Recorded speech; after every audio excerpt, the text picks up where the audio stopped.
মহান রব্বুল আলামিন আমাদের মতো নির্যাতিত নিপীড়িত মানুষকে, নিপীড়িত দলকে মুহূর্তের মধ্যে বিজয়ের মাধ্যমে সর্বোচ্চ আসনে বাংলাদেশের ইতিহাস রেকর্ড করেছে।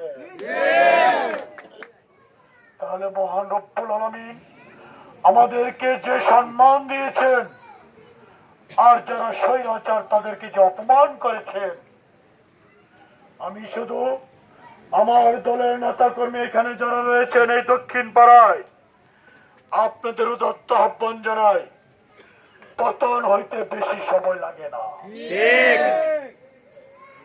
নিশ্চিন্ন আপনারা আমরা হইতে সময় বেশি লাগবে না।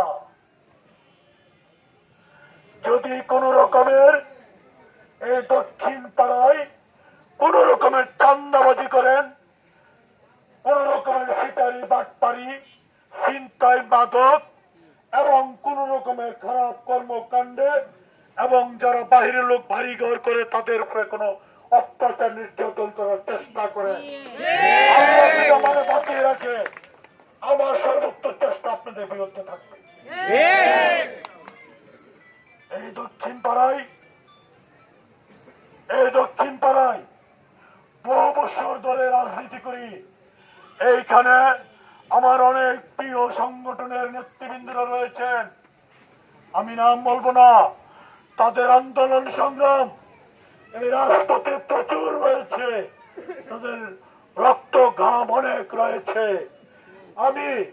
আমি সঠিক নেতার কর্মীদের মূল্যায়ন করতে জানি এবং পরবর্তীতে যারা আসছেন যদি মন ভালো থাকে এবং সুন্দর মতো দলের কাজ করতে চান তাহলে অবশ্যই আপনাদেরকে আমরা মূল্যায়ন করব এবং করেছি।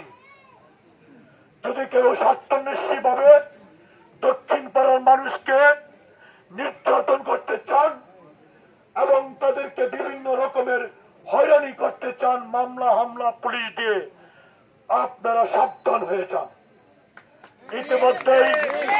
ইতিমধ্যে ভোটের রেজাল্ট দেখেছেন, কিন্তু গাছা থানায় ভোটের রেজাল্ট কতটুকু ভালো না বন্ধ হয়েছে আপনারা জানেন। কালকে এমপি সাহেবের কাছে জান গেলাম, এমপি সাহেব আমার দিকে তাকিয়ে তার চোখ দিয়ে পানি টল টল করে পড়তেছিল।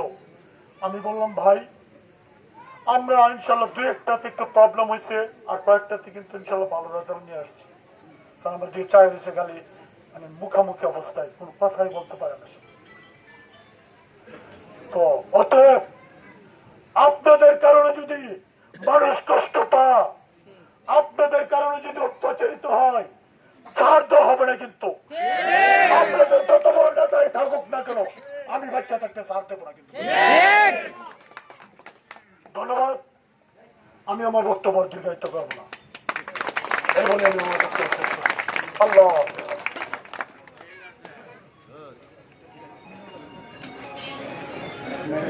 ধন্যবাদ হাজারি ভাইকে তার মূল্যবান বক্তব্য দেওয়ার জন্য।